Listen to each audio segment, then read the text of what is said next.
bem-vindos a esta sessão. E aqui, em nome da Universidade Católica e da Fundação Amélia Melo, convidar a todos a sentar para darmos início a esta sessão de lançamento e apresentação do livro A História Empresarial e os seus protagonistas. Convido a professora Isabel Braga da Cruz a dirigir-nos uma palavra de boas-vindas.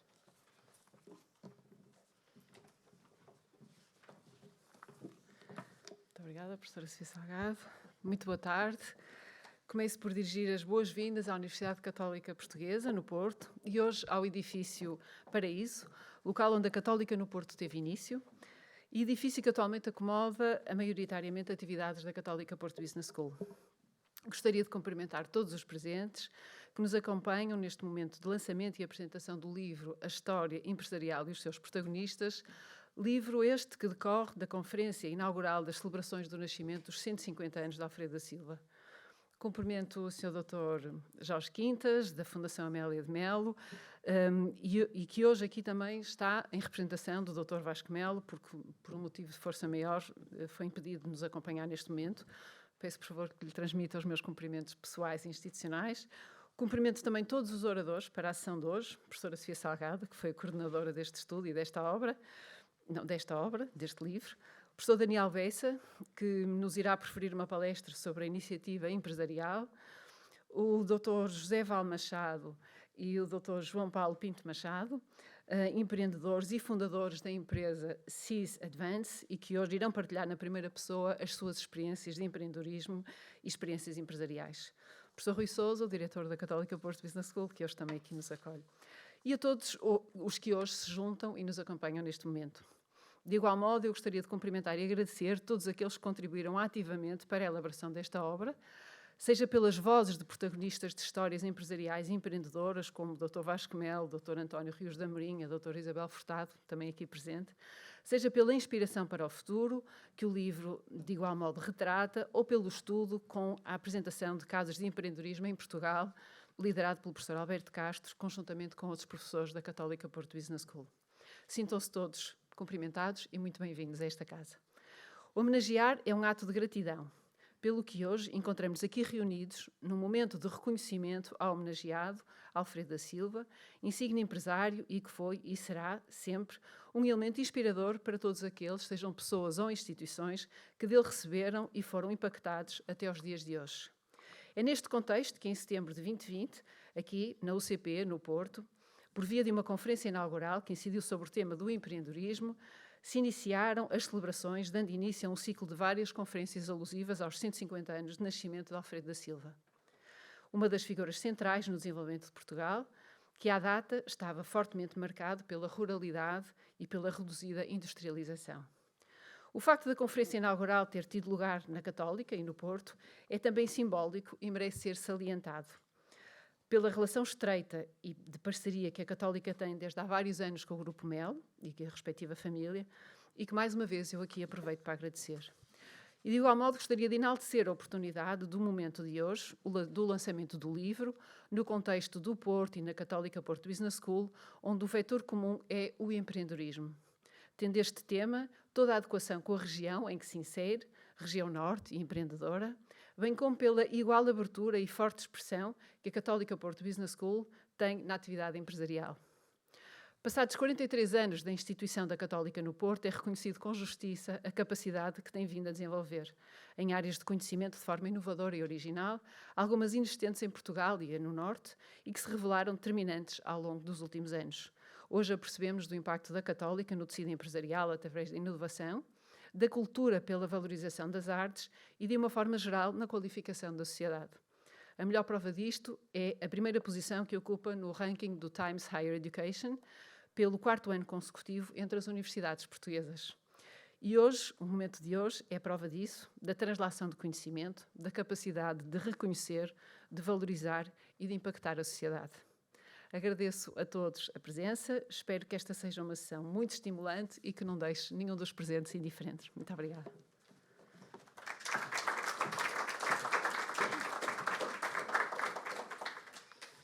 Muito obrigada, professora Isabel, pelas suas palavras e por nos receber aqui no Paraíso, nesta casa que foi restaurada pelo arquiteto Cisa Vieira e que tem sido espaço de formação para protagonistas da história empresarial.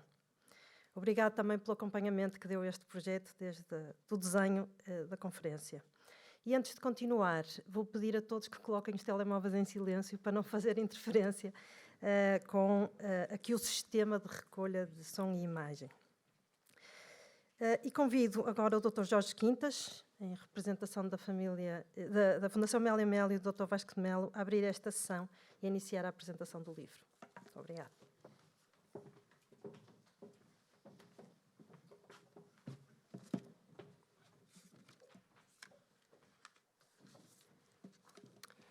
Muito boa tarde a todos. O Dr. Vasco Melo, como foi referido, teve um tema familiar, não foi possível estar aqui presente, foi todo impossível, e pediu-me que lesse o discurso que ele tinha pensado dirigir-vos. E, portanto, algumas das palavras estão num tempo do verbo, que não é o meu, mas que é o dele. Bom, muito obrigado. Um trabalho longo que levamos no âmbito da parceria da Fundação Amélia de Melo, contextualizar isso, antes de começar a ler o discurso. Agradecer à professora Isabel Braga da Cruz pela maneira como temos sido sempre muito bem recebidos. Na altura com a professora Sofia Salgado, Dean da Faculdade de Economia, agora com o professor Rui Sousa. E, de facto, é fundamental que esse trabalho seja feito. E, portanto, o que eu vou é, basicamente, aqui ler o discurso do Dr. Vasco e, portanto, agradeço que pensem nesse contexto. Bom, já dirigi os cumprimentos iniciais. Muito boa tarde. Antes de mais, quero agradecer a magnífica hospitalidade com que o Centro Regional do Porto da Universidade Católica Portuguesa nos recebe para esta sessão de lançamento de mais uma obra integrada na coleção dos estudos e das investigações feitas a propósito das comemorações do meu bisavô Alfredo da Silva, que decorreu até junho de 21. Muito obrigado à professora Isabel Braga da Cruz e a toda a sua equipa pela maneira como colaboraram e nos estudos que foram feitos, e nomeadamente para que esta sessão hoje acontecesse. Quando há cerca de 3 anos conversámos com a professora Sofia Salgado Pinto, então Dean da Católica Porto Business School, sobre os temas que a sua faculdade achasse pertinentes abordar no contexto das referidas comemorações, ressaltou de imediato o tema do empreendedorismo, da liberdade de atuação em mercado, do arrojo e da capacidade de correr riscos, tudo temas que associamos às boas características do empresário, daquele que cria riqueza em prol de uma visão alargada de desenvolvimento coerente e integrado. Foi isso mesmo que viemos em conjunto a concretizar quando as nossas duas instituições decidiram avançar, algo que decorreu em diversos planos. O primeiro consistiu em realizar a Conferência Nacional de Abertura das referidas comemorações, que foram aqui, na Católica, no Porto, circunstância a que atribuímos singular importância, não somente por estarmos na zona do nosso país onde é mais evidente esta capacidade de iniciativa empresarial, individual, digamos, frisamos, como pelo simbolismo de a nossa primeira iniciativa desse ciclo se iniciar na Universidade Católica Portuguesa, com quem desenvolvemos fortes laços de parceria desde a sua origem, remontando ao ano de 1967. O segundo plano materializa-se hoje, precisamente, quando estamos aqui nesta cerimónia, a fazer o lançamento desta obra que se destina a um público mais alargado, a um público que quer conhecer, que quer estudar e que quer analisar a temática do empreendedorismo e a discussão que resultou dessa conferência. Adicionalmente, integramos na obra um estudo pioneiro, conduzido por uma equipa universitária liderada pelo professor Alberto Castro, que aqui está connosco, que saúde com particular amizade, onde se apresentam os resultados da investigação sobre a criação empresarial realizada ao longo de muitos anos, vários anos, que foi esse trabalho realizado. As comemorações tiveram como objetivo estudar o passado e, em conjugação, procurar identificar pistas para o futuro ou reflexões sobre as melhores práticas para um adequado desenvolvimento em diversos setores de atividade. Demos palco ao mérito empresarial, aos desafios que se colocam a quem desenvolve uma atividade empresarial, aos riscos associados e, sobretudo, aprendendo com o passado e daí fazendo reflexões ou desafiando a sociedade civil a pensar nos méritos da iniciativa individual, concretizada ou não em projetos de dimensão empresarial ou individual. Não posso terminar sem uma palavra de profundo agradecimento a todos os que colaboraram nestas duas iniciativas, com destaque especial à professora Sofia Salgado Pinto, pela sua liderança e capacidade de concretização. Muito obrigado. Vasco Melo. Salve seja.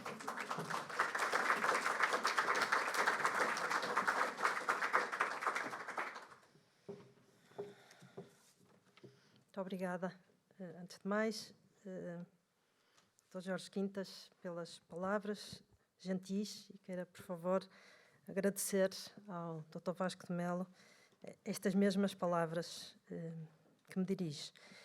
E também, acima de tudo, quero agradecer a confiança depositada na Católica Porto Business School e na minha pessoa para empreender essas duas iniciativas que mencionou.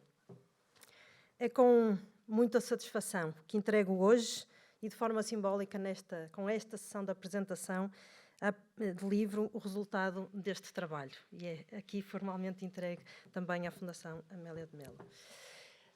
Antes de continuar, vou convidar aos meus colegas de painel, vou convidá-los para se juntar ali no sofá, professor Daniel Bessa, sim, sentar ali, porque fica bem no meu painel. A fotografia é vossa, é de quem sabe falar de iniciativa empresarial na primeira pessoa e não só. Muito obrigada pela vossa presença e passarei, daqui a pouco já apresento, apenas umas palavras sobre este livro. Este livro foi da minha parte de estruturação e da parte da Escola de Coordenação, da minha parte de estruturação e de coordenação de contributos, e posso dizê-lo, de pessoas brilhantes nas valências mais distintas, uma delas aqui presente, a doutora Isabel Furtado, outros através do estudo do professor Alberto Castro, Leonor e Paulo Osvaldo. Por isso aqui a contribuição de várias vozes, várias experiências, estudos, tem aqui contribuição académica e contribuição de experiência vivida. E dá origem a uma obra que, a meu ver, interessa a vários públicos. Diria que nos interessa a nós, que aqui estamos, porque temos a curiosidade de ler o que dizem aqueles que nós conhecemos, que assumem lugares de responsabilidade e que sabemos que têm sucesso nos seus empreendimentos. Aqueles que nós reconhecemos como protagonistas empresariais. E diria que vale a pena ler o testemunho que dão sobre os seus desafios. E mais não digo, pois a leitura será certamente mais entusiasmante do que qualquer descrição que eu possa aqui fazer. Mas interessa também a esses protagonistas empresariais, não só pelo que se podem inspirar uns com os outros, mas também com o texto do Geoffrey Jones e com o estudo dos empreendedores mais recentes, nos últimos 20 anos de empreendedorismo. Geoffrey Jones ilustra-nos como outros empreendedores da mesma geração de Alfredo da Silva e em outras geografias bem distantes, conseguiram também, como Alfredo da Silva, marcar a sua época e deixar o mundo empresarial melhor e mais rico. Já o estudo incluído na segunda parte do livro dá-nos a conhecer as características dos novos empreendedores. Foram sempre estudados nos 2 anos de existência das startups e conseguimos perceber as características das empresas também. O que nos leva a refletir sobre o potencial destas startups que são criadas no nosso contexto, do que podemos fazer ao nível da formação para lhes dar mais apoio e também tantos projetos que existem aí onde se pode fazer investimento. Mas este livro interessa também a estudantes de gestão e de negócio, sejam mais ou menos jovens, aqueles que querem perceber os fatores críticos do sucesso do empreendedor e até onde pode ir a sua visão e a sua capacidade para alterar o seu próprio contexto.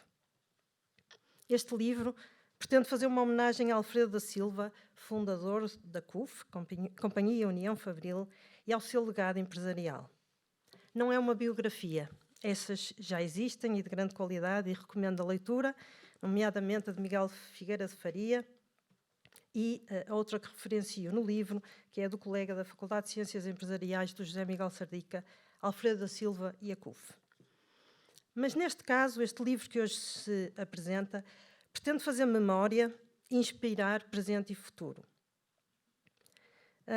O Dr. Jorge falou nas conversas iniciais.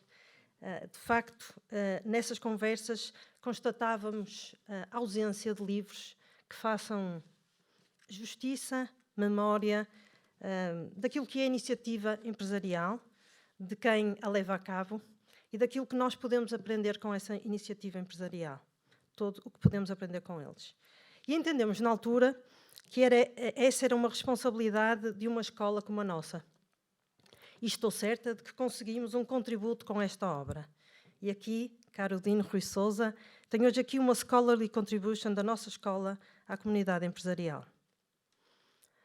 Alfredo da Silva viveu num período da história com inovações tecnológicas, com oportunidades de negócio, mas também com desafios, dificuldades e até uma guerra. Algo que nos diz alguma coisa. Não poderemos dizer que viveu num tempo mais fácil do que o nosso, mas aquilo que empreendeu chegou aos dias de hoje, agora continua nos grupos CUF e Sovena. No seu legado encontram-se empreendimentos como a Casa Tota, Seguros Império, Sociedade Geral e a Tabaqueira. De Alfredo da Silva, e com este trabalho, aprendi muita coisa, mas aprendi sobre a sua visão e persistência. Inspirou-me, em particular, a sua atenção a cuidar das suas comunidades e reforçou a minha convicção, que já tinha da minha experiência, mas que agora é reforçada, da importância de envolver outros para projetos diferenciadores e na capacidade para assumir riscos. E mais não digo sobre a obra. Apenas recomendo a leitura do livro. Espero que este livro vos possa inspirar das mais diferentes formas e à medida de cada um. E para tal, convidamos 3 pessoas para nos vir ajudar a inspirar hoje. Convidamos o professor Daniel Bessa, pessoa incontornável da iniciativa da conferência e do livro. Integrou a comissão das celebrações dos 150 anos de Alfredo da Silva e também as conversas iniciais sobre a conferência que aqui se realizou, mas na qual não conseguiu estar. E como tal, conseguimos a sua voz no prefácio do livro e hoje aqui. Agradeço a sua benevolência sobre a minha insistência ao longo de todo este tempo para garantir que estaria aqui hoje. Vem-nos falar sobre a iniciativa empresarial. Depois teremos o testemunho de 2 vozes a partilhar o desafio de empreender e do seu sucesso. Ouviremos sobre a CIS Advance e, na altura, farei a apresentação dos nossos convidados. Estimados convidados, o professor Daniel Bessa, eu diria dispensar apresentações, é um grande amigo desta casa e muito eu teria a dizer dele. Mas sei que é ele que querem ouvir, não é a mim, e por isso, mais importante ouvi-lo, e passo a palavra ao professor Daniel Bessa.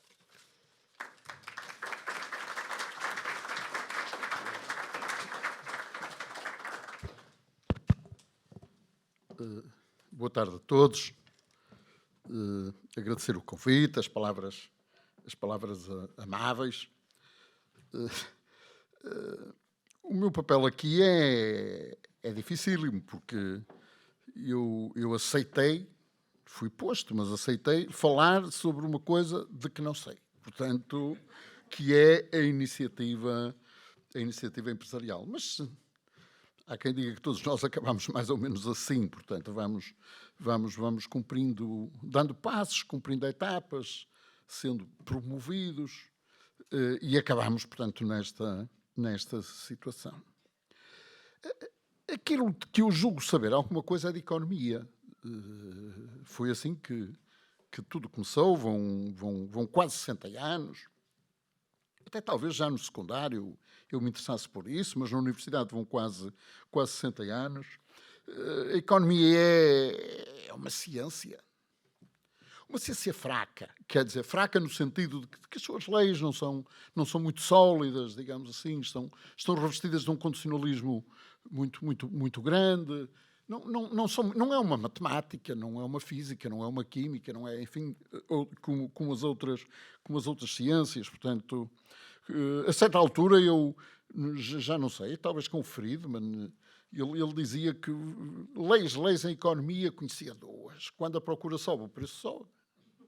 E quando a massa monetária aumenta, os preços sobem em geral. Bem, portanto, isto seriam leis, quer dizer, coisas relativamente sólidas, relativamente comprovadas. Mas sim, pronto. Portanto, o meu mundo é esse.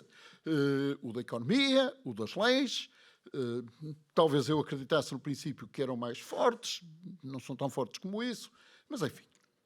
Mas depois, neste processo, e acontece a muitos economistas, fui-me vendo remetido para a gestão. Fui-me vendo remetido para a gestão e para a gestão, seja como prática profissional, não em empresa, mas para a gestão universitária e também para a gestão, enfim, nas bordinhas da gestão empresarial e no ensino da gestão. Portanto, como eu dizia, isto acontece a muitos economistas, passam para o domínio da gestão. No ensino, na prática, embora não muito no chão da fábrica, digamos assim, e às vezes também, quando tem esse bichinho, a própria gestão das unidades de ensino. Eu acho que a gestão não é uma ciência. Acho que é uma arte. É uma arte, sim, é um exercício profissional. Assente e exigindo conhecimentos múltiplos, em que a economia tem uma fração ínfima, digamos assim, e, portanto, eu acho que se pode ensinar gestão.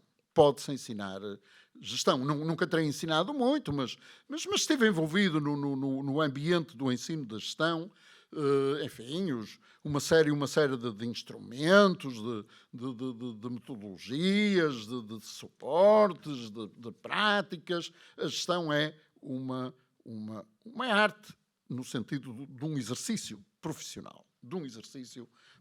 E, como eu dizia, pode-se ensinar. Eu acho que se pode ensinar. Eu não terei ensinado mais alguns instrumentos e alguns suportes.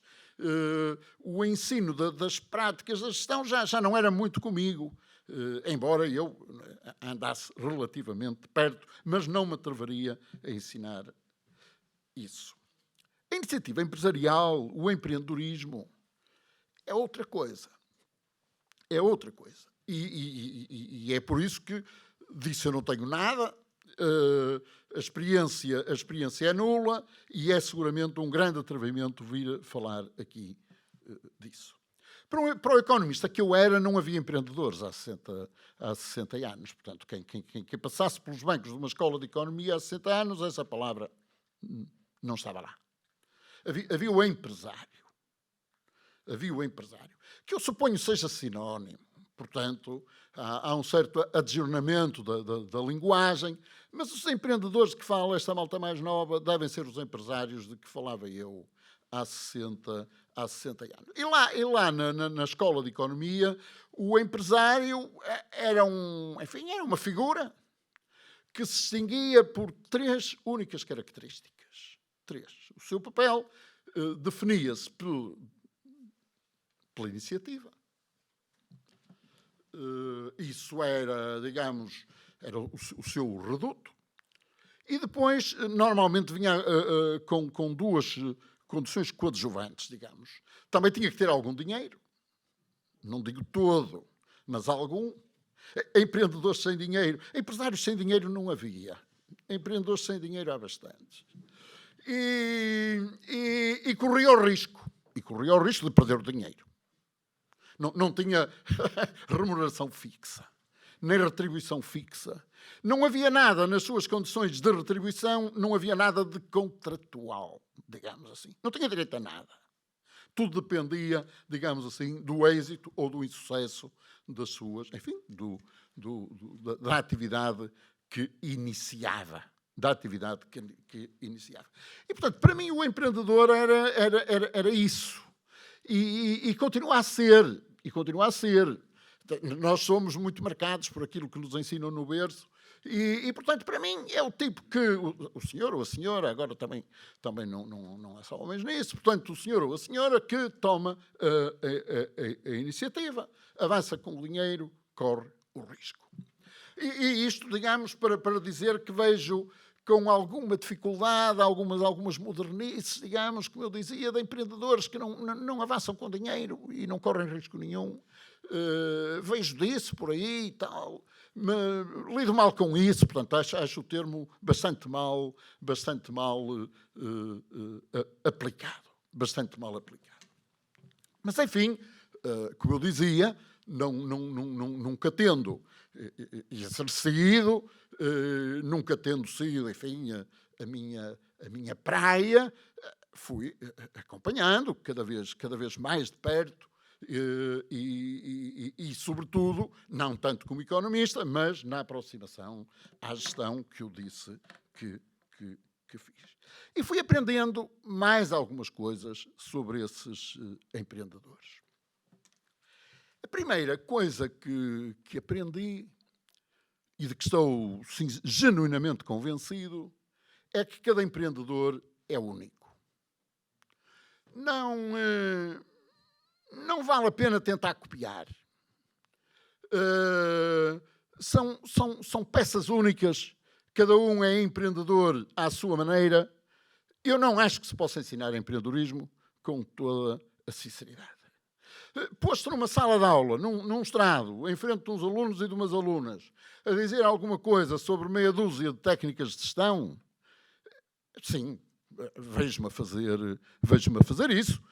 Acho que é útil, e, portanto, vejo-me a fazer isso. Posto na frente de alguém a ensinar empreendedorismo, não me vejo, porque eu acho que é coisa que não se pode ensinar. Este livro que aqui apresentamos, entregamos, foi o termo. Eu gosto muito do termo entregar, portanto, é um termo que eu acho fantástico, digamos assim. Entrega ou não entrega? E, portanto, a professora Sofia Salgado entrega, e, portanto, nós estamos aqui num momento culminante da entrega, digamos assim, da realização. Está aqui o livro, está aqui esta conferência, mas este livro não teria existido sem uma atividade que, quando eu escrevi o prefácio, já tinha mais de 20 anos, agora vão talvez 2 anos sobre a escrita do prefácio. Portanto, este livro não teria existido sem uma atividade iniciada nos bancos desta escola, há mais de 20 anos, pelo professor Alberto Castro, lá na disciplina que lecionava, onde recolhia histórias empresariais. Nem era bem ele que recolhia, portanto, os alunos eram induzidos numa disciplina que de alguma maneira procurava iniciá-los nesse tema da iniciativa e do empreendedorismo ou do empresariado. Os alunos eram motivados, induzidos a recolher histórias. E isso sim, portanto, eu gosto de histórias, eu adoro histórias.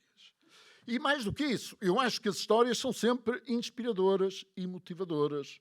Não para irmos fazer igual, porque isso dá seguramente asneira, mas para tomarmos consciência de que outros fizeram, de que outros, digamos assim, foram capazes.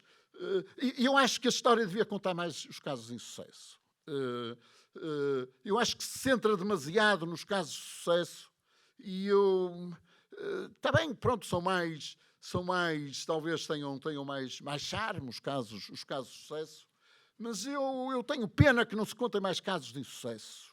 Até porque eu acho que com os casos de insucesso talvez se aprenda mais do que com os casos de sucesso.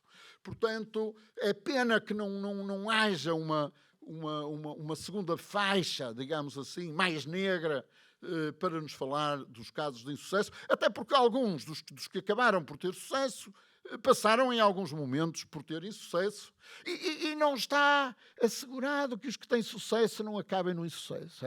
É um drama, Eu tenho comigo, é uma tese muito pessoal, muito atrevida, que isto do sucesso tem sempre uma componente de mérito e de sorte. Não há sucesso sem mérito e sem sorte. E depois costumo acrescentar, para escândalo e para grande chatice de alguns dos meus interlocutores, meus amigos, que se alguma das duas condições é dispensável, digo, é porque eu não conheço ninguém que tenha tido sucesso só com mérito. E conheço quem tenha tido sucesso só com sorte. E, portanto, é uma coisa um bocado delicada, digamos assim. Mas, portanto, passa a brincadeira. Eu tenho amigos meus que odeiam ouvir isto, portanto, eu nem diria isto se eles estivessem aqui na sala. Estou a pensar num ou noutro caso de pessoas de quem sou muito próximo, que se estivessem aqui eu não me atreveria a dizer isto, sobretudo mantendo algum vínculo profissional perante eles. E, portanto, dizia eu que esta coisa do empreendedorismo e do empresariado tem sucesso e tem insucesso, e com o insucesso nós aprendemos. Eu gosto do insucesso. Não é só no empresariado, é na vida toda. Digamos, eu acho que o insucesso é uma grande escola e nós aprendemos imensa coisa. Mas, dizia eu, não se pode ensinar, mas podemos, enfim, nós, quando nós estudamos história e nos viramos para um Napoleão ou para um Churchill ou coisa do género, não é para fazer como eles, digamos assim. Isso não funciona. O Boris Johnson tentou fazer como o outro e não deu grande resultado. Portanto, não funciona, portanto, são inspiradores, digamos assim, não podemos procurar replicar. A minha mãe, que é uma senhora que morreu há uns 4 anos, com mais de 100, digamos assim, a propósito desta coisa de tentar replicar, contava a história que lá na sua aldeia, Milheiros da Maia, há quase 100 anos atrás, um rapaz tinha grande problema em arranjar uma rapariga que olhasse para ele, portanto estava muito desanimado, não arranjava namorada de maneira nenhuma, pediu ajuda e aconselharam-lhe do seguinte modo: à saída da missa, ao domingo, sentas-te num muro, quando passar uma rapariga, atiras umas areinhas para chamar a atenção dela. E ele assim fez, só que mandava calhaus. E, portanto, a coisa não funcionou.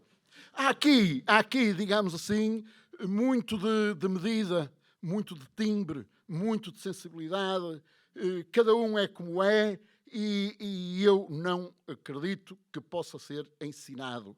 Embora acho que nós temos muito a ganhar em tomar conhecimento como motivação e como inspiração do que foram essas histórias empresariais, seja as mais cor-de-rosas de sucesso, seja as mais negras de insucesso. Mas, dito isto, há algumas coisas que podemos aprender. Há algumas coisas que podemos aprender. Por exemplo, eu acho que a conclusão mais forte deste livro, do trabalho realizado pelo professor Alberto Castro, através dos seus alunos, tem variadíssimas conclusões, mas a conclusão mais, voltando ao Friedman, aquela que eu acho que se aproximaria da ciência, porque bastante demonstrada,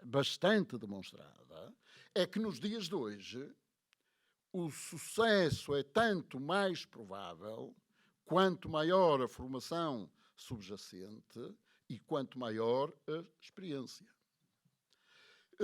É uma conclusão fortíssima do livro. Devo dizer que 2 anos depois é aquela... Eu hoje fui ler o prefácio outra vez e é a conclusão que me marcou mais. Nas condições atuais, sobretudo nas condições atuais, é muito pouco... Claro que é preciso sorte, mas é muito pouco provável o sucesso sem qualificação. E quando digo qualificação, falo de formação superior e sem alguma experiência. Eu acho que esta é uma conclusão fortíssima. Porque há empreendedorismo e empreendedorismo. Numa determinada fase da minha vida, em que andei às voltas com, enfim, a questão da criação de empresas e, enfim, empreendedorismo entre aspas. Portanto, número de empresas criadas, startups, enfim, num tempo em que ainda o termo não tinha as conotações tecnológicas e de exigência que tem hoje, alguns dos países mais empreendedores do mundo eram dos mais subdesenvolvidos do mundo. Nós íamos por África abaixo, com níveis de vida baixíssimos, escolaridade baixíssima, enfim, tudo o que nós sabemos, e nunca mais acabava de empreendedorismo. Ou então em muitos países da América Latina, portanto, o sujeito que no aeroporto de São Paulo ou do Rio de Janeiro me aborda às 6 da manhã para tentar fazer uma troca de moeda e vem mostrar a tabela de câmbios que está nos vidros dos bancos que estão no aeroporto, é um empreendedor. Como é o senhor que se propõe a engraxar nos sapatos ou outra coisa qualquer desse tipo. Portanto, eu acho que há empreendedorismo e empreendedorismo. Há um empreendedorismo muito pouco sacrificado, muito pouco qualificado, que é uma espécie de tábua de salvação para quem não é capaz, não encontra outra solução e antes de roubar, que é talvez a forma última de empreendedorismo, tenta limpar os sapatos. Ou enganar os turistas no aeroporto, mostrando a taxa de câmbio da véspera, que já não é a do dia. Eu vivi isto no tempo da inflação a 3 dígitos no Brasil, e, portanto, ele mostrava, só funcionava até a abertura do banco, porque mostrava a taxa de câmbio da véspera e ele ganhava a diferença entre a taxa de câmbio da véspera e a taxa de câmbio do dia quando o banco abrisse. Esse empreendedorismo, que é um empreendedorismo, enfim, de mínimos, nós temos disso. Nós temos disso. Se corrermos o Portugal profundo, mais profundo, nós temos muito empreendedorismo desse tipo. Os agricultores, os pastores, enfim, gente que não encontrou outro caminho e tenta sobreviver através de uma atividade que se aproxima do empresarial. Mas seguramente não é isso que se espera num tempo como o nosso, em que, digamos assim, 10 milhões de pessoas, 10 milhões... Em Portugal eu duvido um bocado disto, portanto, eu não sei se os portugueses são convencidos que precisam de empreendedorismo para alguma coisa. Eu só vejo pedir Estado e pensão e subsídio. Não sei se a sociedade portuguesa está muito convencida da necessidade disso. Alguns estarão, os que estão aqui presentes seguramente estão convencidos disso, mas nós que estamos convencidos dessa necessidade não acreditamos que seja possível chegar a níveis mínimos de criação de valor sem um mínimo de qualificação e sem um mínimo de experiência. Uma última reflexão que eu gostava de vos apresentar, e aqui, professora Sofia Salgado, peço desculpa, eu vou ter que falar de uma instituição concorrente, mas nem vou nomear, portanto, nem vou nomear, as pessoas sabem. Mas essa instituição concorrente, como a vossa, digamos assim, atribui uns prémios. Portanto, anualmente, atribui uns prémios. Há antigos alunos que se distinguiram, e penso que é normal, acho eu, que todas as casas deste tipo fazem qualquer coisa de parecido. É muito interessante porque atribui um prémio carreira e atribui um prémio, já não sei como se chama, portanto, a gente mais jovem, portanto, não lhes devem chamar emergentes, mas é qualquer coisa desse tipo. O prémio carreira não tem sido atribuído a empreendedores, tem sido atribuído a gestores. Talvez porque a escola é de gestão, talvez porque isso de premiar empreendedores seria seguramente outra coisa. E portanto, a escola é de gestão e premia carreiras de gestão.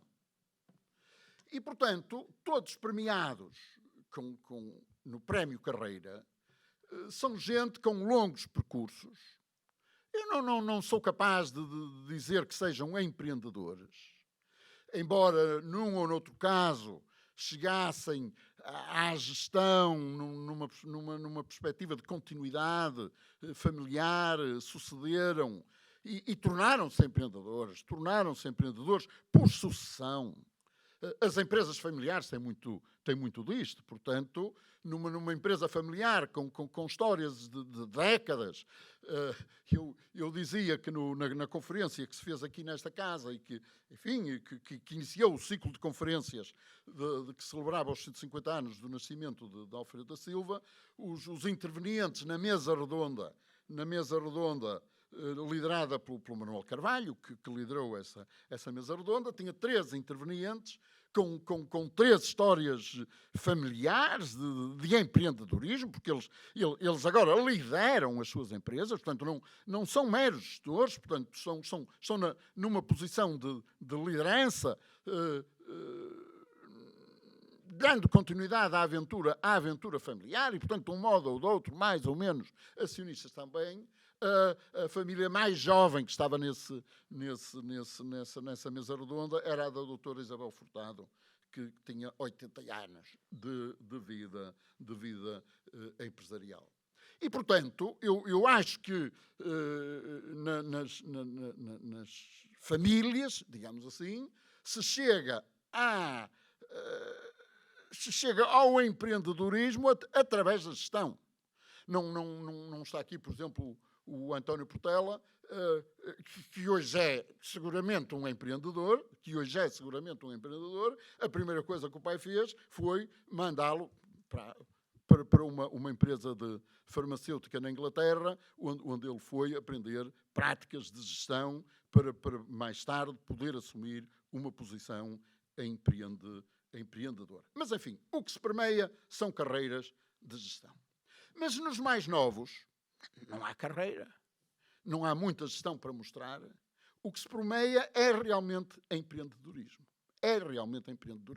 Portanto, quando aparece alguém de 28, 30, 32 anos a receber um prémio Revelação, acho que é assim o nome, agora lembrei-me, não pode ser premiado por uma atividade de gestão, é premiado pela iniciativa, lá está.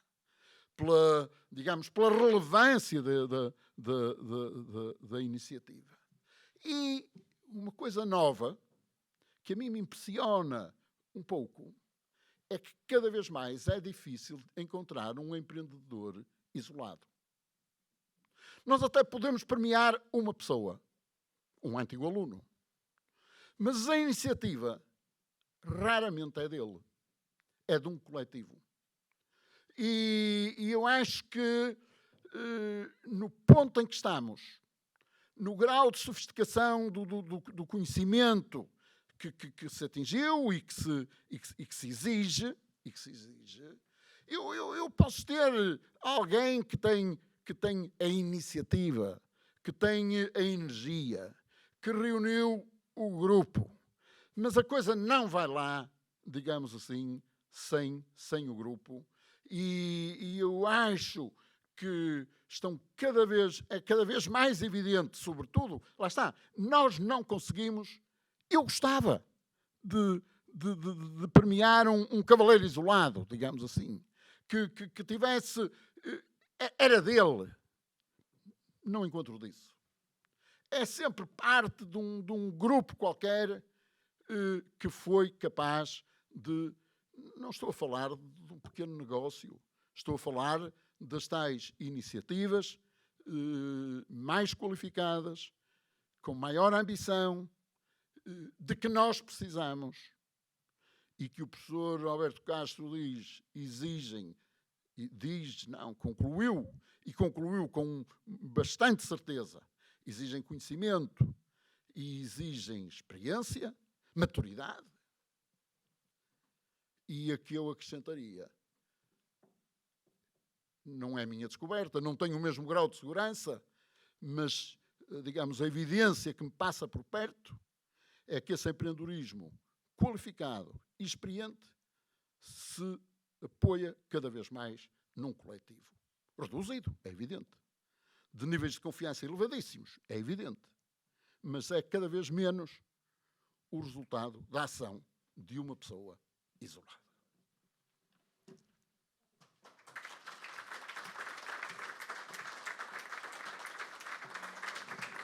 Muito obrigada, professor Daniel Bessa, por esta visão ao longo do tempo e sobre as características do empreendedor e do empresário, não confundindo os dois. E passo a apresentar os nossos convidados empresários, que nos vão contar se é uma história individual ou coletiva, que passarei a apresentar, que me pediram de forma muito sintética. Começar, eu vou-lhe chamar professor, apesar de ser conhecido por engenheiro, professor José Val Machado, que é fundador e CEO da Sysadvance, é licenciado e doutorado em Engenharia Química pela Faculdade de Engenharia da Universidade do Porto. Tem o MBA na Católica Porto Business School. E foi aqui no MBA que conheceu o João Paulo Pinto Machado, verdade? Eu não sei se não estou aqui com imprecisão. Que é seu cofundador da Sysadvance. O Dr. João Paulo Pinto Machado tem formação em Relações Internacionais e em Ciência Política, feita nos Estados Unidos. Venho os dois hoje trazer um testemunho, duas vozes, da fundação da empresa e do seu crescimento. São alumni da Católica Porto Business School, são exemplos de empreendedores de sucesso na história e vamos ouvi-la. O seu projeto e agora a empresa foi um dos estudados incluídos na parte 2 do livro. O estudo foi feito ainda com a empresa bastante jovem. Dizem-me que a empresa nasceu de um plano de negócios no MBA, mas os dois irão contar-nos essa história. Quero agradecer de forma muito particular a disponibilidade para estarem aqui, que eu sei que é uma semana pesada, porque tem cá a equipa dos Estados Unidos, mas conseguiram encontrar tempo para estar aqui connosco e aqui de uma forma muito particular. Agradeço essa disponibilidade que fica registada aqui na escola. Muito obrigada e passo-vos a palavra aqui no púlpito, se puder ser.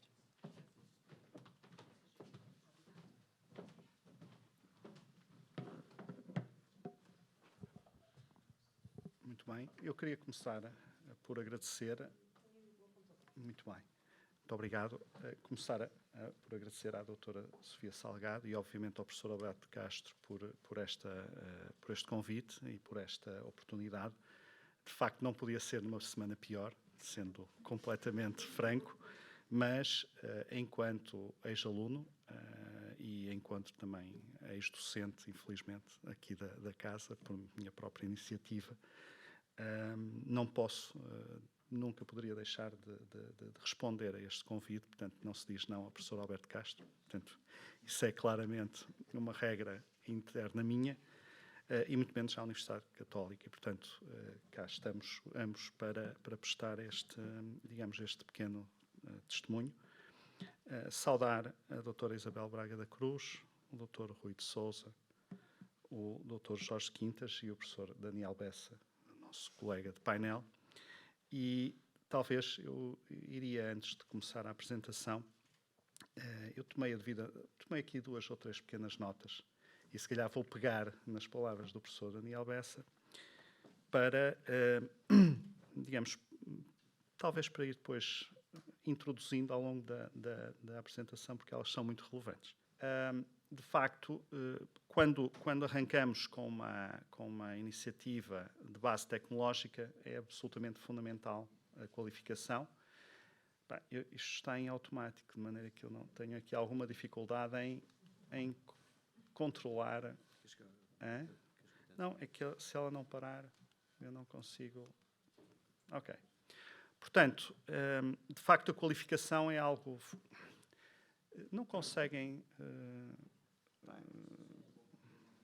É porque ela está a correr em automático e eu não consigo. Portanto, a primeira palavra é qualificação, e de facto não é possível nós arrancarmos com uma empresa de elevada incorporação tecnológica sem um entendimento profundo daquilo que se quer implementar. Portanto, a qualificação é de facto um ponto fundamental. Os outros 4 pontos que têm a ver com a noção de grupo e, portanto, também um pouco à frente a questão do insucesso. E, na verdade, aquilo que eu vou apresentar hoje é um caso de insucesso. Na verdade, a Sysadvance hoje é o resultado de um plano B que estava contida em 2 linhas de um plano de negócio, ainda bem. Isso tem a ver também com o mérito e com a sorte. Portanto, a SIS Advance tem sido bafejada com uma quantidade.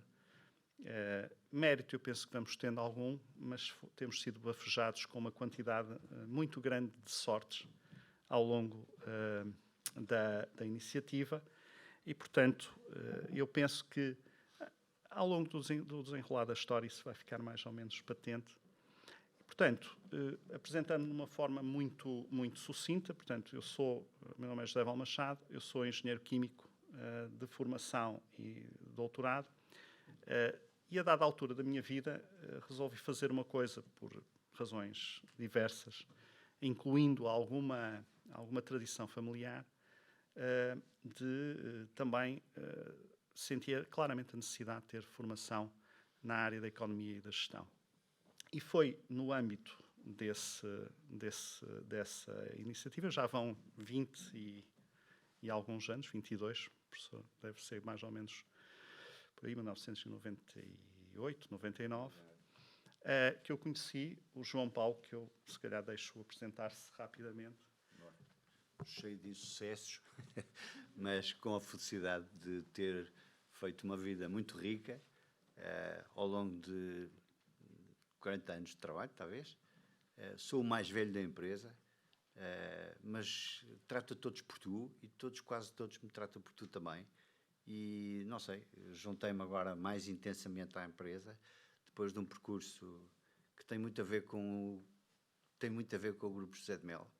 E eu não queria deixar de fazer essa referência, porque no meu passado anterior ao MBA, eu fiz um concurso de design para o vestuário da Brisa e ganhei. Ao longo do MBA, fizemos o nosso grupo de trabalho uma proposta ao Banco Melo, nessa altura, que era o posicionamento da marca do Banco Melo, o posicionamento da banca de investimento para o Banco Melo. E o engenheiro Cari, de quem hoje ainda falei, foi muito atencioso connosco e pagou-nos a propina de 5 daquele semestre. E depois, mais tarde, e o Zé vai explicar isso daqui a pouco, temos mais outras intervenções no Grupo Mel e outras teremos com certeza.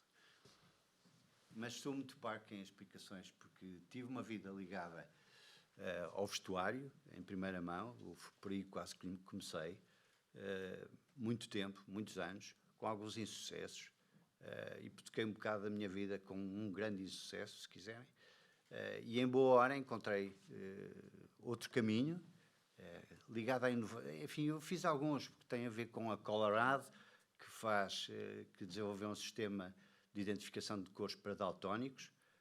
Depois fundei uma ONG que se chama Colorado Social, que levou o código a mais de 100 mil alunos em Portugal.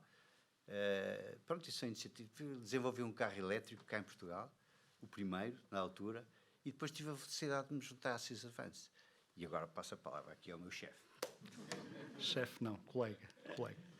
Muito bem. E, portanto, mais uma vez, eu nunca poderia ter recusado o convite que me foi feito, porque, de facto, esta iniciativa nasce do MBA, nasce daquilo que eu aprendi nesta casa, em particular de um professor que passou por cá, do professor Bernardion, que tinha, de facto, já lançado qualquer coisa como, nessa altura, 17 empresas de base tecnológica portanto, com financiamento por capital de risco, venture capital, portanto, que é algo que não tem a ver com aquilo que era o capital de risco entendido naquela altura e mesmo hoje. E, portanto, aquilo para mim, que tinha um pé na investigação na Faculdade de Engenharia, que tinha conhecimento de uma quantidade de tecnologias e know-how, numa altura em que aquilo que se fazia com esse know-how era publicá-lo e fazer papers, coisa que eu sempre testei, muito honestamente, e não percebia muito bem como é que nós podíamos pegar em conhecimento e, pura e simplesmente, oferecê-lo. Portanto, aqui uma certa veia. Como é que nós não o rentabilizávamos? Quer dizer, como é que estávamos a oferecer de forma... Bom, e, portanto, a iniciativa... A mim, que tinha um pé em cada lado, estas aulas do professor Bernardion fizeram soar as campainhas todas. E, portanto, rapidamente, nós encontramos também com o apoio, portanto, isto é algo que tem muito a ver com duas universidades, a origem da ideia e da necessidade que tem a ver aqui com a Católica e a origem da tecnologia que tem a ver com a Faculdade de Engenharia e do laboratório de onde nós saímos, que tem, de facto, tinha na altura já 40 e tal anos de experiência numa tecnologia muito particular, que se chama adsorção, portanto, que eu explico daqui a bocadinho o que é. E, portanto, por outro lado, razões porque é que nós empreendemos estão ali. Eu peço desculpa por isto estar em inglês, porque eu tenho feito esta apresentação em outras geografias. Portanto, na altura, eu estava muito pouco satisfeito com oferecer publicar de forma gratuita quantidades de informação e conhecimento óbvio e que poderia ser rentabilizado de outra forma.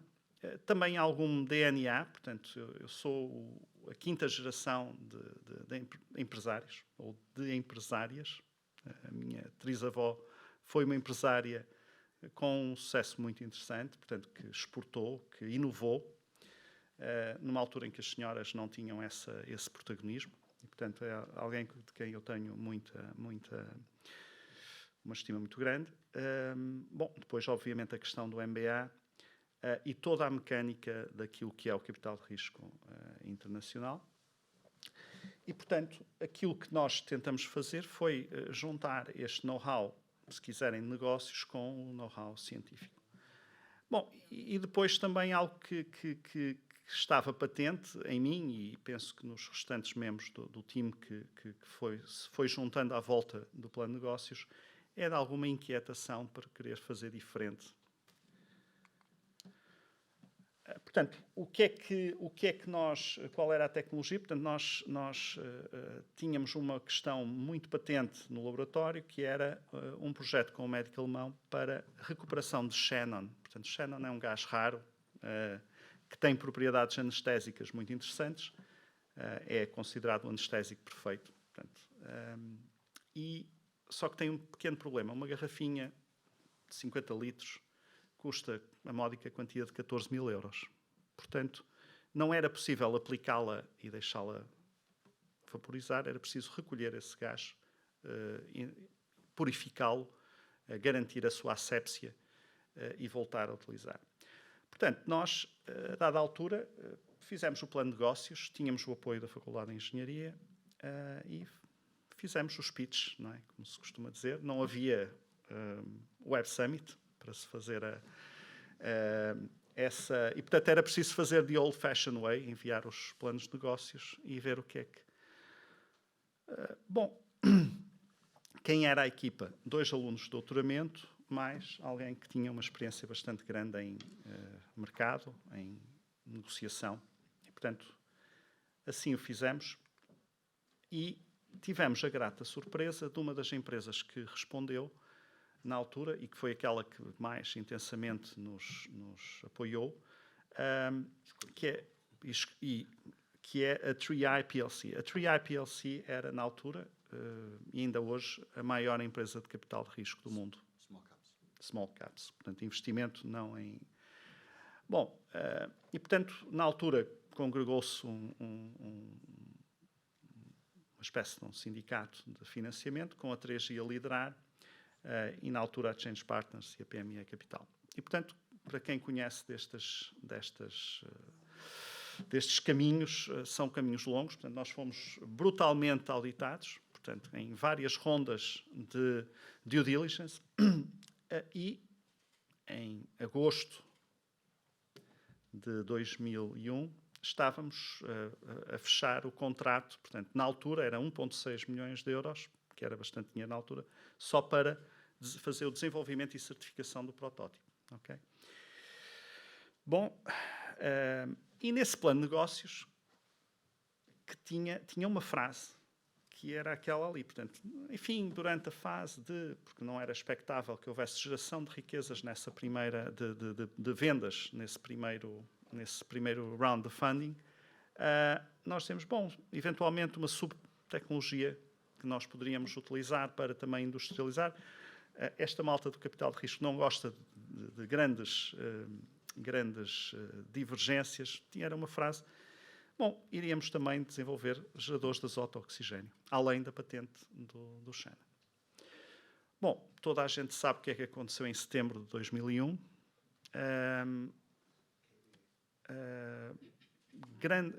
Portanto, tudo aquilo, o mundo mudou nesse dia, mas, portanto, o 9/11, mas principalmente aquilo que era o mundo digamos, do capital de risco.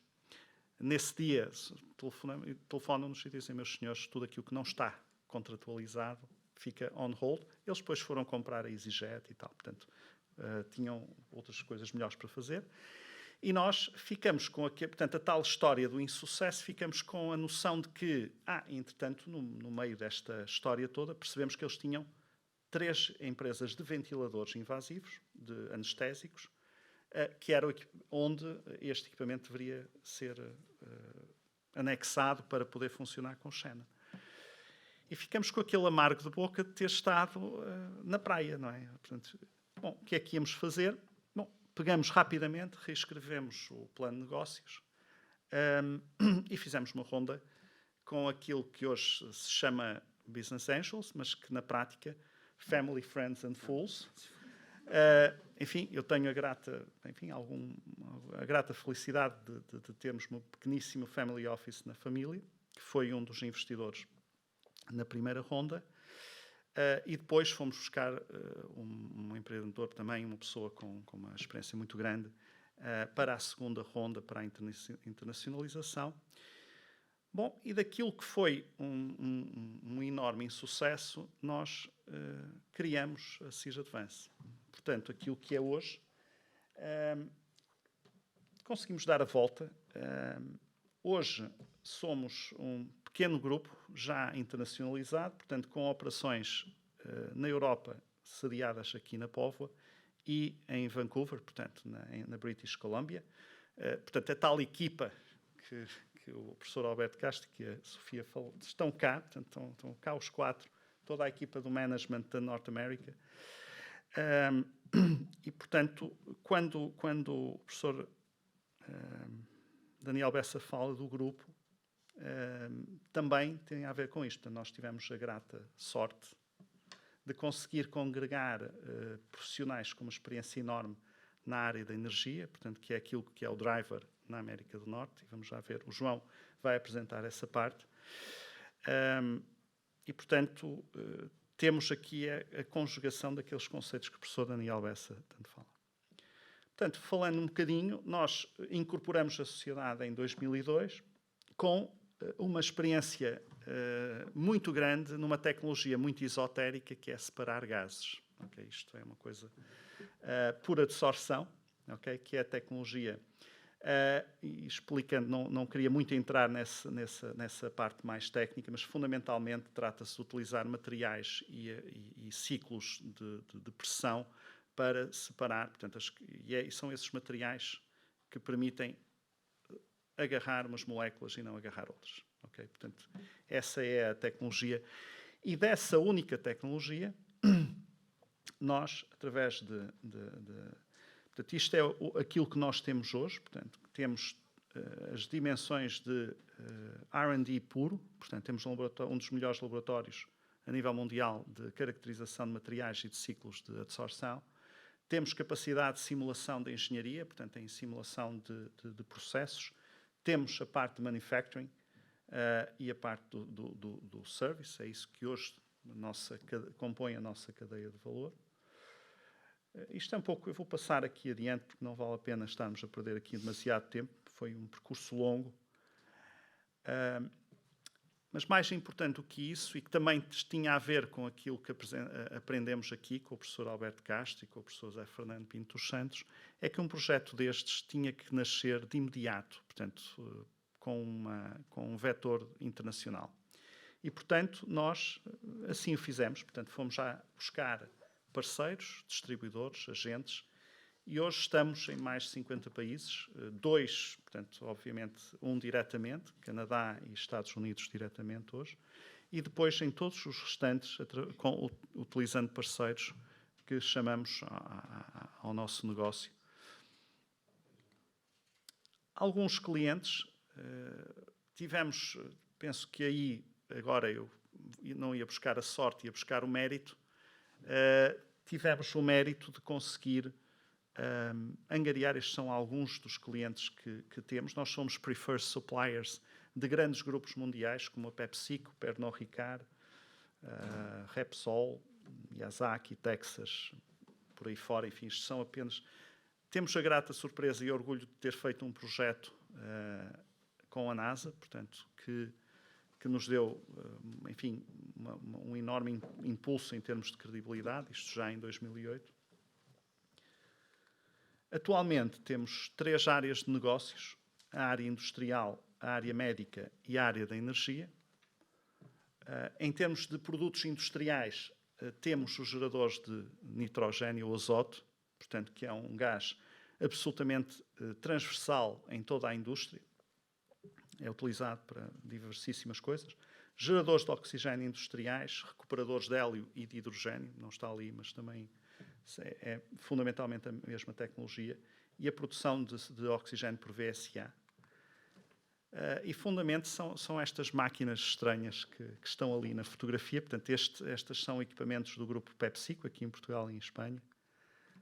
Isto é um equipamento que fornece azoto de alta pureza para aquilo que se chama o SMD, portanto, que é a solda de sistemas eletrónicos, numa fábrica da Johnson Controls no México.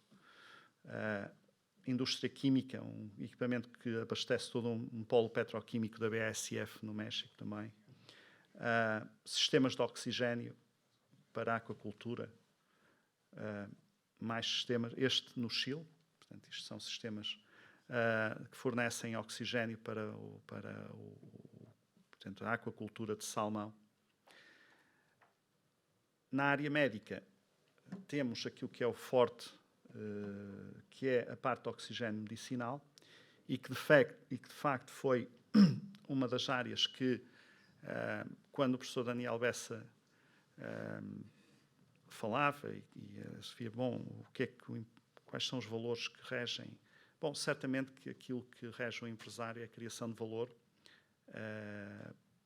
para os seus acionistas, mas certamente que há algum valor para a sociedade. E se de facto os últimos tempos têm revelado, é que estas tecnologias têm um valor enorme. Nós, durante estes últimos 2 anos, priorizamos de forma muito intensa a produção.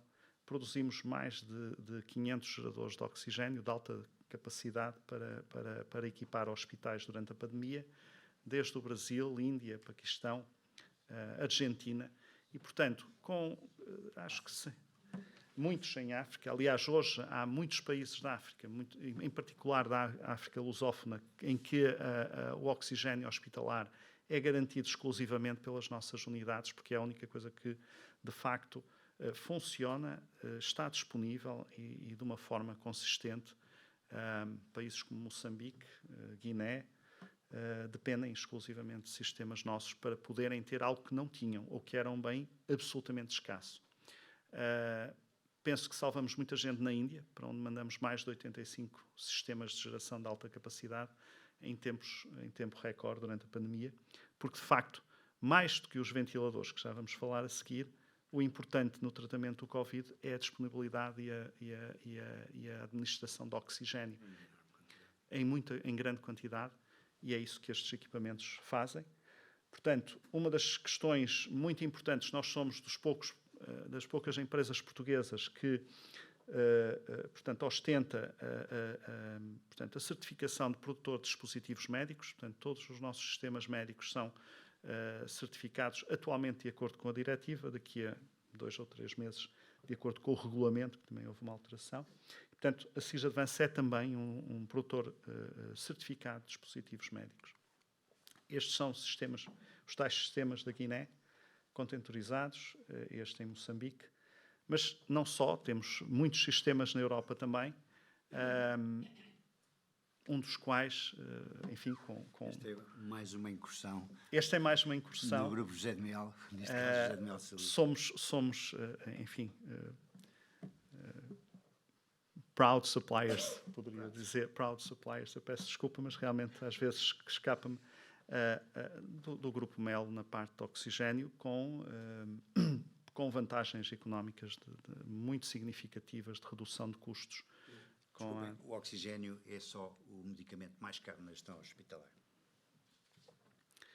Bom, e depois também, enfim, não ia perder muito tempo, durante a pandemia, o Sr. Bastonário da Ordem dos Médicos e estávamos todos muito preocupados porque não havia ventiladores e, portanto, nós fomos, de alguma forma, induzidos ou convencidos e a tal responsabilidade social.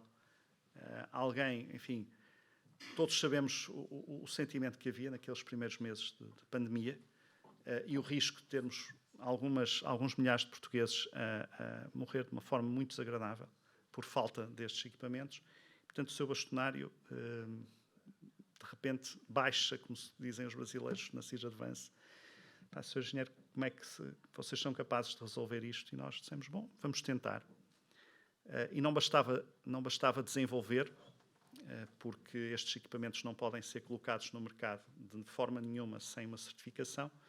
Portanto, nós desenvolvemos e certificamos em 9 meses este equipamento. Portanto, ele está colocado no mercado em vários hospitais em Portugal e no estrangeiro. Portanto, é um equipamento muito robusto, mas não vou-me perder muito tempo com isso, enfim. Mas mostra a capacidade que temos de desenvolvimento e de engenharia, porque é apenas o equipamento mais complexo que existe em termos de certificação médica. Na parte da energia, eu vou passar ao João, porque é a área que ele tutela na CIS Advance e muito bem.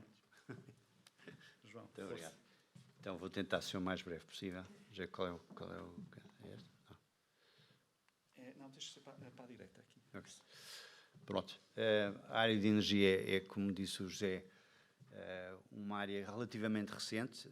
O Patrick Barcia, que é o nosso CTO, desenvolveu tecnologias para a purificação de biogás em biometano, portanto, gás natural renovável, em 2015.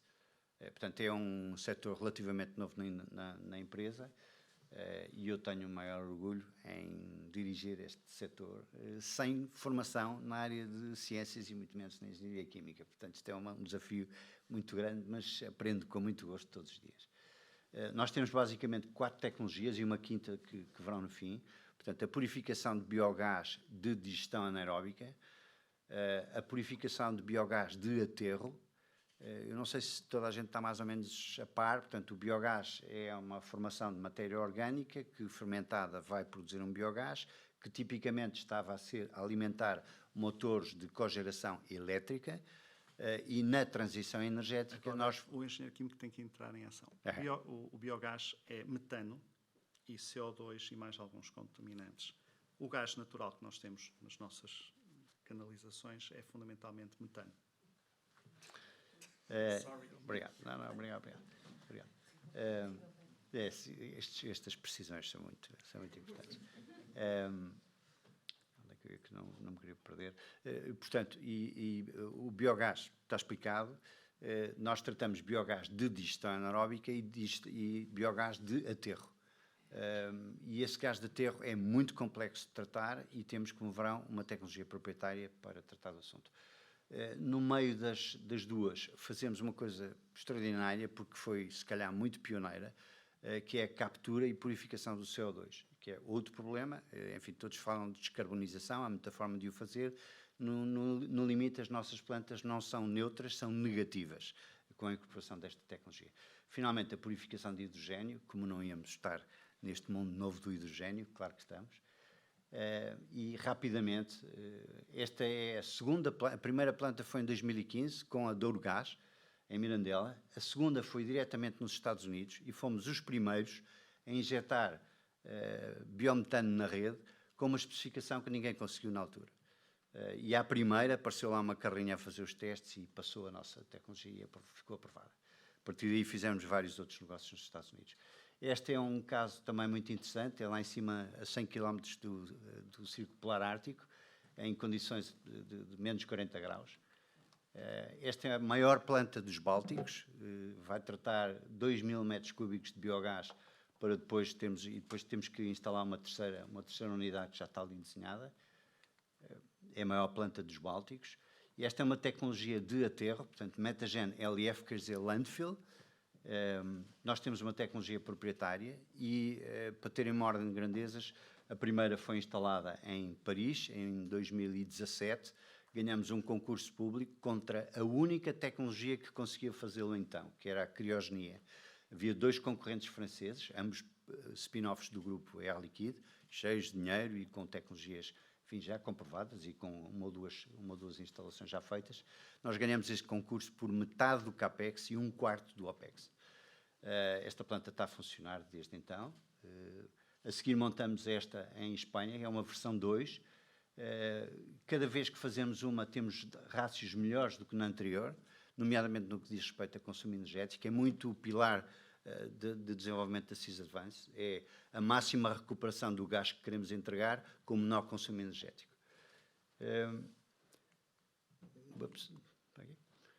Depois, na captura de CO2, fizemos aqui uma coisa muito interessante também, na Solvay, um grande conglomerado, como sabem, em todo o mundo. Nós pegamos no gás de combustão de um power plant, que tinha uma concentração de apenas 10 ou 11% de CO2, purificamos até 50% ou 60%, ou seja, o cliente reduziu o seu OPEX e nós reduzimos as emissões brutalmente e ele fabrica carbonatos com este CO2. Finalmente, no próximo ano, em 2024, enfim, este contrato está na mão há algum tempo, vamos instalar a maior fábrica de purificação, de captura e purificação de CO2 nos Estados Unidos. Aliás, na América, porque isto vai ser por acaso em British Columbia. Outra vez com um OPEX brutalmente baixo, portanto, ninguém consegue fazer isto como nós. Este é um caso interessante, portanto, sempre com a mesma tecnologia, sempre com a mesma base tecnológica.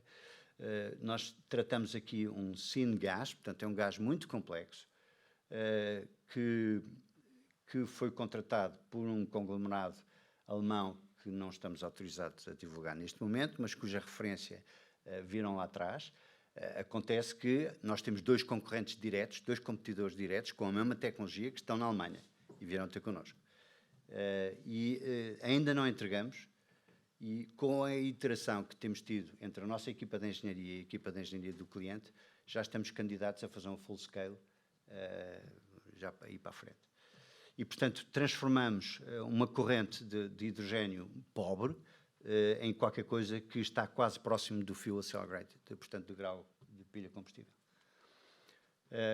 Finalmente, este é um projeto que temos em Lisboa, também com o Douro Gás, nas águas de Portugal. Nós fazemos parte de um grupo interessante de apoio tecnológico às águas de Portugal, que são o 2º maior consumidor de CO2 do país. E, portanto, não só fazemos do biogás da estação de tratamento de águas, fazemos do biogás gás natural renovável, como vamos ainda capturar o CO2 e, portanto, introduzi-lo no processo deles.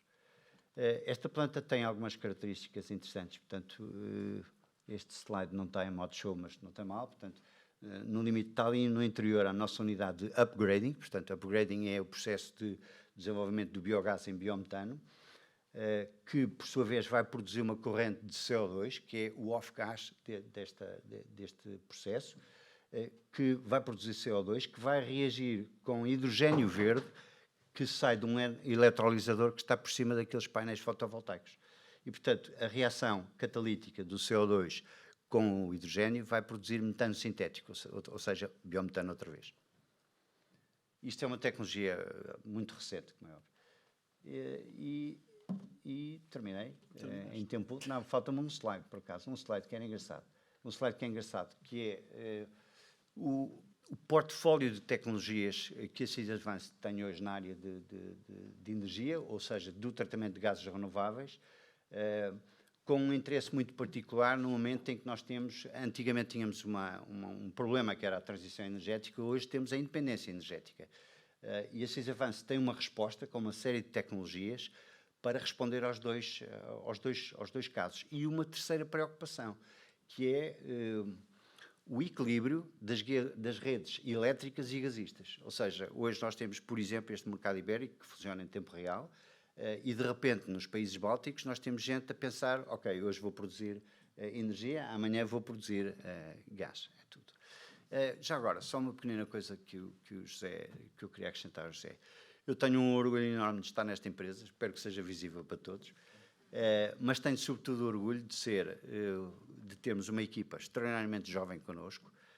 Nós temos um headcount de 70 pessoas, 20 dos quais são engenheiros muito qualificados, 6 PhDs, e portanto a sorte veio com esse mérito, e não é meu, é de quem cá estava, de quem me fundou.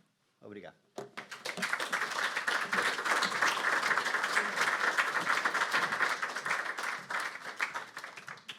Muito obrigada, professor José Val Machado e doutor João Paulo Pinto Machado. Eu nem tenho palavras, nunca mais saía daqui. Sim, claro que sim. É que no nosso MBA nós tínhamos um grupo de trabalho, éramos 5. Nós temos a trabalhar connosco mais um, que é o Joaquim Cunha, e temos alguém a trabalhar connosco para aquilo que pensamos que possa vir a acontecer num futuro próximo, que é um IPO, que é o António Cunha. Muito bem. Somos 4 do mesmo grupo. Isto merece um caso de estudo, não tenho dúvidas. 2 Machados e 2 Cunha. Isto dá muito estudo para uma escola de gestão. Isto dá muito estudo e muito caso de estudo. Temos aqui muito terreno. Muito obrigada pela história partilhada tão rica de sucessos e também de algumas dificuldades e insucessos, de muito mérito e muita sorte, mas continuaremos agora mais, certamente, aqui a torcer pela Sysadvance e pelo muito que pode fazer, e foi muito interessante ouvir o muito que fizeram também num curto espaço de tempo. Muito obrigada pela inspiração que deixam a todos. E convido agora o professor Rui Sucaso Sousa, Dean da Católica Porto Business School, para nos dirigir as palavras de encerramento da sessão. Muito obrigada.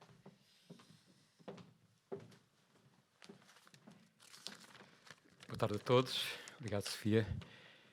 Começo por dizer que é com enorme gosto que a Católica Porto Business School se associa a este evento e ao lançamento desta obra. E, relacionado com isso, gostaria de agradecer a confiança que a Fundação Amélia de Melo depositou na nossa escola, assim como toda a equipa interna dos colegas que trabalharam neste projeto, muito particular à professora Sofia Salgado e ao professor Alberto Castro, que tiveram um papel, de facto, brilhante na concretização desta obra e deste testemunho. Muito já foi dito e escrito sobre Alfredo da Silva e sobre o contributo dos empreendedores em Portugal e, portanto, eu abster-me-ei de intervir sobre esse tema, por um lado porque outros o fariam muito melhor do que eu e, por outro lado, com certeza seria uma intervenção repetitiva. E então decidi usar este meu tempo de 3-5 minutos para pensar um bocadinho como é que as escolas de Economia e Gestão, através da sua missão e responsabilidade social,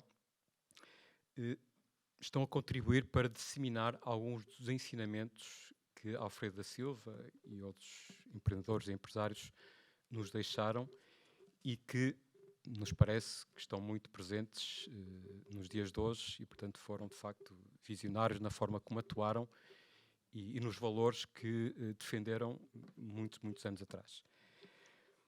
E, portanto, é esse desafio que me propus e adiante, no interesse do tempo, apenas 3 grandes linhas, no sentido de perceber como é que as escolas estão, e em particular a Católica Porto Business School, está a ter sucesso ou não, na verdade, na propagação desse legado de Alfredo da Silva.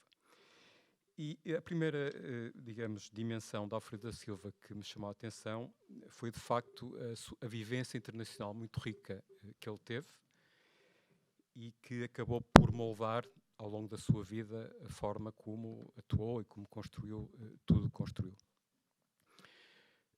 Na Católica Porto Business School, e naturalmente nós não estamos sozinhos nesta característica, as melhores escolas de negócios estão a enverdar por esta dimensão, mas, portanto, está na nossa missão declarada formar pessoas e profissionais para um mundo globalizado.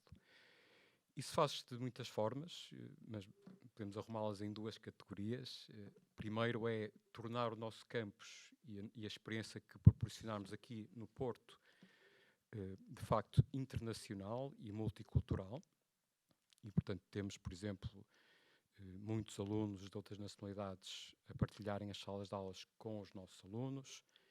Temos docentes estrangeiros. Vimos há bocadinho um exemplo de como um dos professores estrangeiros desta casa influenciou, inspirou a empresa que acabamos de ver apresentada. Naturalmente não é por serem estrangeiros, nem é por serem melhores ou piores que os portugueses, é por trazerem ideias diferentes, realidades diferentes, contextos diferentes, que de facto depois levam à inspiração e à inovação e fazer coisas de forma diferente aqui também em Portugal. Portanto, esta é a primeira categoria, que é criar um ambiente internacional aqui no nosso campus. A segunda categoria é proporcionar aos alunos que nos escolhem a possibilidade de ter esta vivência que Alfredo da Silva teve também noutros países. Mais uma vez, através de intercâmbios com uma rede de escolas muito reputadas, com as quais temos parcerias. Temos um conjunto de duplos graus no mestrado, em que os alunos podem estar aqui e, a seguir, completar os seus estudos numa universidade estrangeira e ficam com os 2 graus, e um outro conjunto de iniciativas que nós e outras escolas estão a fazer, porque, de facto, no mundo de hoje em dia, e também vemos aqui o exemplo da Advancis, que nasceu global, é, de facto, muito importante transmitir esta dimensão a quem nos escolhe. A segunda dimensão que destacaria em Alfredo da Silva é o seu sentido de responsabilidade social. E, mais uma vez, na nossa missão declarada e escrita, esta questão da ética, da sustentabilidade, da responsabilidade social está muito presente e, naturalmente, está alinhada com a matriz católica e humanista da universidade onde nos inserimos. Como é que, na prática, as escolas de negócio podem trabalhar esta vertente? Muitas formas. Na nossa escola orgulhamos de termos sido pioneiros há mais de 20 anos a lançar uma disciplina em ética empresarial, nossa licenciatura. Estão aqui alguns dos responsáveis por esse pioneirismo, por essa inovação. Naturalmente, temos também um conjunto de atividades fora da sala de aula para as quais tentamos cativar os nossos alunos, ações de voluntariado, portanto, experiências extracurriculares e, portanto, queremos aqui formar uma pessoa de forma integral, mesmo fora da sala de aula. De uma forma mais de banco de escola, temos também, por exemplo, lançamos muito recentemente uma pós-graduação em gestão de empresas familiares, e isto vem também no sentido do legado de Alfredo da Silva, que criou algo que perdurou para além da sua família e, portanto, que trabalhou a sucessão e que, portanto, que teve a arte e a ciência de fazer crescer um pequeno negócio para hoje um dos maiores grupos nacionais. E, portanto, isso, para além da sorte, exige, de facto, o tal conhecimento de base e que se trabalha também na escola. E também, por exemplo, estamos envolvidos em redes internacionais de outras escolas de negócios, e destaco aqui 2, a PRME, Principles for Responsible Management Education, e o GRLI, Global Leadership Responsibility Initiative, que são redes de escolas de negócios em todo o mundo, que partilham este propósito de formarem pessoas e líderes com responsabilidade social. E eu acrescentava aqui ao que foi dito sobre a característica dos empreendedores e os seus atributos. Eles também têm que ser bons líderes e, para além de serem características natas, há um conjunto de princípios e valores que podem ser trabalhados também nas escolas de negócios. A terceira dimensão que eu destacaria em Alfredo da Silva foi o facto de ele ter inovado com impacto e com propósito, e, portanto, os resultados falam por si. Naturalmente, como é que uma universidade pode contribuir para isto? Naturalmente, pela investigação que realiza, e, portanto, investigação sobre o desconhecido, o original, o novo, mas, ligando isto à questão da responsabilidade social, a investigação que se faz nas universidades deve ser não só academicamente rigorosa e, portanto, válida, em que possamos confiar nos resultados que apresenta, mas também deve ter relevância empresarial e para a sociedade. E isso pode ser trabalhado de várias formas. Nós, na Católica Porto Business School, entre outras coisas, decidimos, há uns anos para cá, por exemplo, para além de uma unidade de investigação fundamental, que de facto está orientada para a produção de artigos académicos e, portanto, uma rede científica alargada, mas decidimos complementar esse tipo de trabalho com centros de, podemos chamar de transferência de conhecimento, e neste momento temos 3, que é o Service Management Lab, que dirijo na área da gestão dos serviços, o Leadership Lab, na área da liderança, e aqui temos o papel dos líderes responsáveis, que é muito trabalhado neste centro, e mais recentemente o Ensure Hub, que é uma parceria com a Escola Superior de Biotecnologia, que pretende pensar modelos de negócio inovadores, não só para a preservação do ambiente, mas para a regeneração do ambiente, de uma forma que tenha sentido não só para o negócio, e portanto para as empresas, mas também, obviamente, para o próprio ambiente. Portanto, uma relação win-win entre ambiente e negócio, e fazê-lo com modelos inovadores que, digamos, têm que ser trabalhados e refletidos.